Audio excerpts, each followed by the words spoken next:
Okay, my face looks really shiny because I just applied this DIY home BS serum, which is basically oil but in a thicker consistency. But don't ask me for names because it was made by my mom and I won't be able to name the ingredients. I don't think it's working either. It's really greasy on my skin. But I decided I was gonna film this video and then I might go on and wash my face before going to bed. So what's up, listeners? Today we're going to talk about a woman that we all actually know about, but she's been out of the show business long enough to stop talking about her or to forget about her entirely. And you might have seen the thumbnail. She's called Ellen DeGeneres. So what happened this evening was I was talking to this old student of mine and we met back in the year 2021, I guess. She was one of my first students and she still takes lessons from me. And so she said that earlier on, you suggested that I listen to the Ellen show, but these days we don't talk about her, like what is up with her? Do you still listen to her? She asked this question to me and I went like, oh, Ellen, she's disappeared. I don't see her anywhere. She's not made any news headline. Nobody's writing articles on her. There aren't any videos on her anymore. She's basically just disappeared is the right word. She's become invisible in the industry. Even though I conducted some research because I was curious to know where this person who's been famous all her life went. And I got to know that she's traveled to the UK with her wife, Portia. For those of you who do not know, she has a wife called Portia. I'm forgetting the last name, which I think is not important either. So she's been in the business for as long as I can remember. And I remember when I started teaching English, I suggested to some of my students that they take a listen to the Ellen DeGeneres show. And I was personally like a mini fan, a micro fan of the show because she had some people from the industry that I wanted to listen to. For example, Kim Kardashian. Not that I was interested in knowing what Kim thought about the world issues or politics. I think none of that's necessary. I don't even think what she thinks about politics or anything outside of her fashion sphere is important or like important for the world to know in the first place. But I did like the way she dressed up back in 2016 or 2020.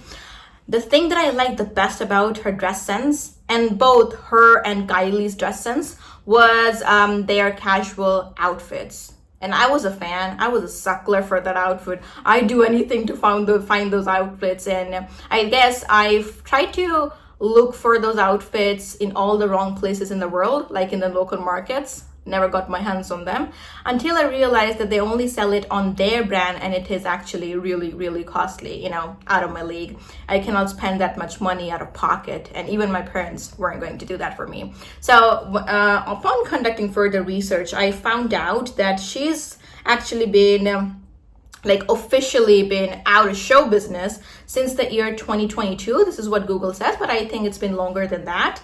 So her show called The Ellen DeGeneres Show, was shut down in the year 2022. After that, this is actually a recent piece of news.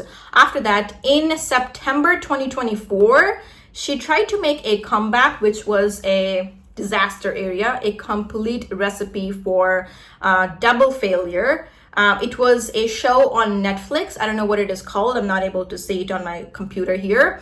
But it was a show and she was trying to return to her comic era because she started as an actor plus comedian. So she was trying to go on stage and do this Netflix thing and try to be funny and to make a comeback perhaps, where she cracked a bunch of self-deprecating jokes like being kicked out of the show business and moving to the UK afterward. I watched a brief section of that trailer, even though it was 3-something minutes long. I couldn't make myself to watch the whole thing. I just couldn't. I had to cut it off. I wasn't interested in listening to what she had to say about her career because I think it's all laid out. I've seen how Ellen was with most of her guests and people, especially the celebrities when they were in their initial years. And like I said, Ellen has been like the most famous person forever, for as long as I can remember. And I remember this one interview in specific when she got Taylor Swift on the show, and Taylor was a young girl. I don't know how old, but she looked pretty young, and she was mostly soft-spoken, and she was a bit hesitant to answer some questions. She was obviously advised by her PR team not to answer any kind of personal questions, and Ellen actually brought her to a breaking point where she said that my PR team suggested that I don't answer any personal question, but Ellen, being Ellen, she kept pushing and kept pushing and pushing and pushing, and this led to nowhere eventually. Another thing that I remember about her show, and like how passive aggressive she used to be with most of her guests, this is like actually crazy. A person who sometimes made great efforts to come across as this sweet host and the sweet employer, and just somebody who's talented plus has such a great side to them, just like the veil and the cover sometimes just came out, and there's so many testimonials that came out after the cover was removed that she was a bad employer and she did not tolerate even a little bit of deviance. And by deviance I mean turning up 5 minutes late to work. That's the kind of employer that Ellen's been over the years, but nobody would actually imagine. And even I did not take note of these things unless I saw some video compilations on YouTube. YouTube guys done a good job at exposing her to an extent. So well, back to the passive aggressive thing. I've seen the way she used to ask questions to some guests, especially those who felt a bit vulnerable at that time because they were just starting in their careers. And the questions that were posed felt like she wanted to know the answer to those questions personally, more than asking those questions to the guests so that the audience could have a good time listening to the answers. And I remember this another incident where Drake came in, and Drake happens to be one of my favorite singers. Not anymore though, but I still love some of his songs really, and I don't care who he is politically and who he supports and all of that. I'm just like bracketing this when I think about his music. He's a musical genius, and he was definitely like in the start of his career, or maybe in the middle of his career, not at the highest point of success. So at the time he was on the Ellen show, and also same, he looked really young.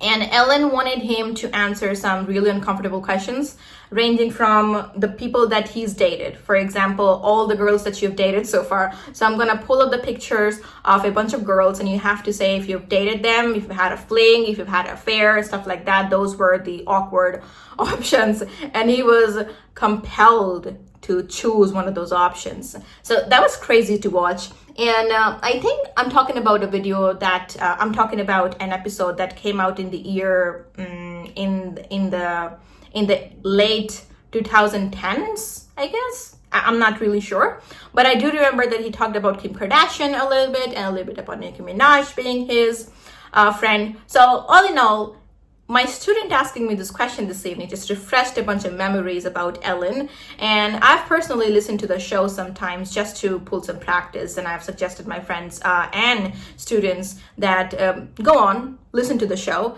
because it is interesting, and it is basically like celebrity interview, but she also involves a bunch of games, and there's so many talk shows just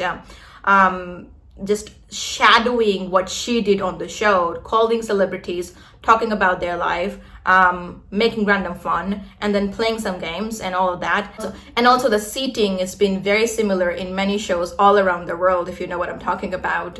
And so she started something, and a lot of people followed in her footstep. In that way, Ellen has been an industry giant. She's been great. She's been a big figure and all of the rest, trying to be a nice person in the midst of all of that. So successful, so intelligent, such a charismatic person with all of those good qualities. It is just too much to take in. It's like too good to be true. But I guess she can make a comeback.